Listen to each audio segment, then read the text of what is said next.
Hello friends, welcome to Sushmita cooking and tips. ఇవాళ recipe వచ్చేసి చాలా టేస్టీగా క్రిస్పీగా ఉండే ఫిష్ ఫ్రై మనం ఎలా చేసుకోవాలనేది నేర్చుకుందాము.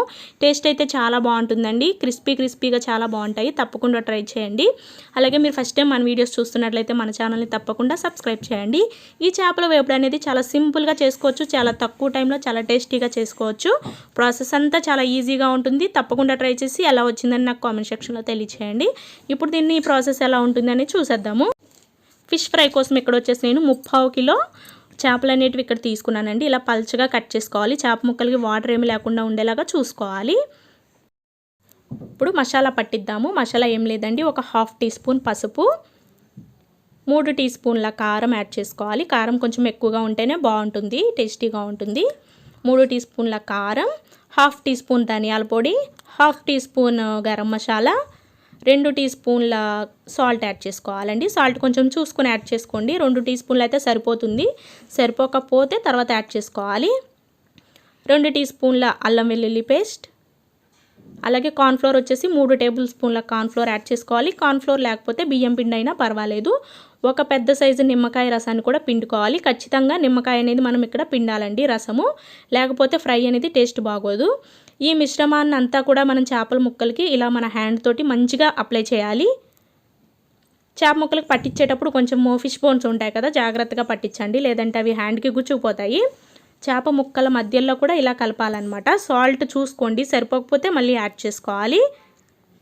ఈ విధంగా పట్టించిన చేప ముక్కలని మనం ఒక 1 అవర్ ఫ్రిడ్జ్లో పెట్టుకోవచ్చండి. మనం ఇలా రెడీ చేసి పెట్టుకుంటే 2-3 రోజుల వరకు అయినా సరే మనం వీటిని ఫ్రిడ్జ్లో పెట్టుకుని ఫ్రై చేసుకుని తినొచ్చు, ఎప్పుడు కావాలంటే అప్పుడు.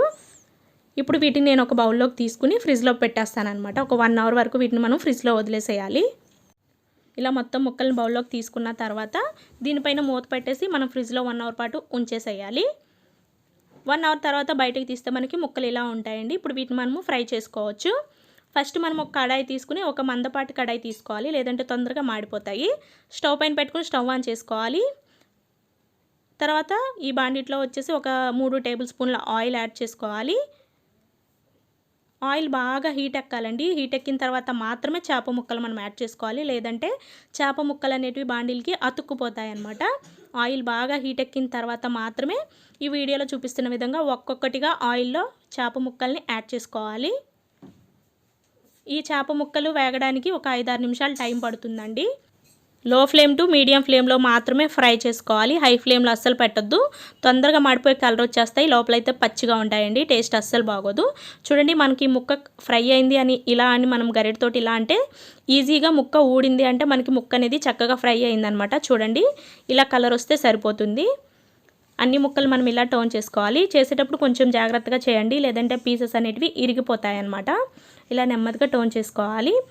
2 వైపులా కొంచెం ఎర్రగా కాలిన తర్వాత మాత్రమే తీసుకోవాలండి. అప్పుడే మనకి చేప ముక్కలు అనేటివి క్రిస్పీగా ఉంటాయన్నమాట. మధ్యలో మీరు ఆయిల్ని ఇలా కలుపుతూ ఉన్నారంటే మొత్తం లోపల బయట కూడా ఈవెన్గా ఫ్రై అవుతాయి.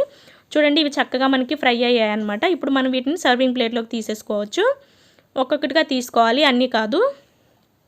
టిష్యూ వేసిన పేపర్లోకి తీసుకున్నామంటే ఎక్సెస్ ఆయిల్ మొత్తం పేపర్ అనేది లాగేసుకుంటుందండి చక్కగా. చూడండి, ఈ విధంగా మొత్తం అన్నీ ఇలాగే రెడీ చేసుకున్నాను ఇక్కడ నేను. ఓకే ఫ్రెండ్, ఫైనల్ రెసిపీ అయితే ఇది. మీకు కూడా నచ్చినట్లయితే తప్పకుండా ట్రై చేయండి. ఎలా వచ్చిందని నాకు కామెంట్ సెక్షన్లో తెలియచేయండి. Thanks for watching. Bye bye. Please do subscribe.